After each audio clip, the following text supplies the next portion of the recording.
Bankford House was originally built as a guest house for people travelling from Brisbane to the Gympie goldfields. The dairy was built in 1868 at the same time as the guest house, and used to store all kinds of perishable goods, especially milk and butter. It was one of the most important buildings to get built in those early years.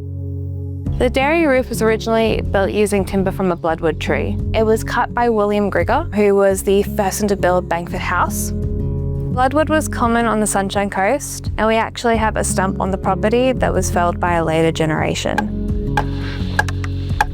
So the dairy roof was made out of shakes. The shakes are a little different from shingles in that they are cut by hand rather than using a saw.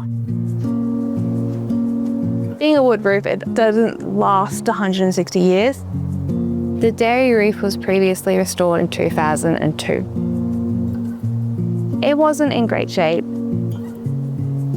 Bankford House via the council contacted us to say, let's repair the roof, and we compared that to the original photograph taken with William Grigger, and behind him was an authentic shake-style split timber roof. And so at that point, to get an authentic look, we agreed that let's have a go at that. We ended up tracking down the perfect timber for the job at the Grigger Mill at Peachester, who are the direct descendants of the original people at Bankford House. It looks like a good one to me. No, he looks really good, actually. No, I ended up going to Wally Breton, who'd actually done this type of thing before. We're trying to get a good log that will split easily and make good shingles. We both agreed that at the time the best outcome would be to go for a turpentine tree. The shingle, I'll go out there and I'll go out about there. And then we start cutting the shingles from across there and we'll just see how that splits.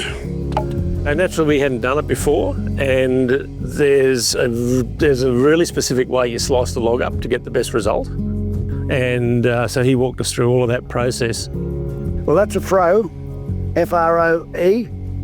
It came out with my grandfather about in 1880. Wally's great-grandfather came out from France, and they've always been timber cutters. Just showed him just what I know about it, just to help him and show the younger generation. We split 550 shakes. First day we knew it was going to be wet, but that was the day we'd booked to start it. Yeah. And so we took basically a tent that we set up over the top of any work we're doing on a wet day. Demolition process is pretty straightforward. It was just a matter of taking off the capping that was there and just prising the old ones off because they were only nailed on. Had a lot of ants, a lot of rot. I mean, in those days, they never used, all the termite proofing you do today. The existing roof was basically redone a few years back by someone who was just used basically 100 mil hardwood fence palings to look like shakes. She sort of had it hollowed out. Battens have been there for 100 years, and if you tried to drive a nail into them, you would have split them all. So they wanted to keep it authentic, so we didn't want to split the battens underneath, so we used pre-drilled and used screws. Naturally, you start at the bottom. And the bottom one's just basically a 9 or 10 inch long piece. That's your first one down. The next one will go cover it like that. Then you go over that with one that's about 18 inches long, or 2/3 of a normal length, and that forms your second layer at the bottom. The next one goes up there like that. And then you start stepping your way up the top, up the roof, just one batten at a time, just stepping your way up with full length shakes. And you're positioning them, all the different shape and width bits of timber, just positioning them so they're covering the gap underneath them. And then the one that goes on top covers that gap. And then the water, it might get through one, it'll get to the second one, it'll run down it, and then it'll fall onto the third one, but it won't go through the hole. It's really time consuming. Which bit goes where, that bit's no good, grab another bit and just mix and match it. We use the original capping because they like to keep it as authentic as they can. It is a really unique style of roof. It's got a lot of character to it. Like all hand-built things, it's got a lot of character. It's not uniform, and I think that's the attraction in anything that's handcrafted.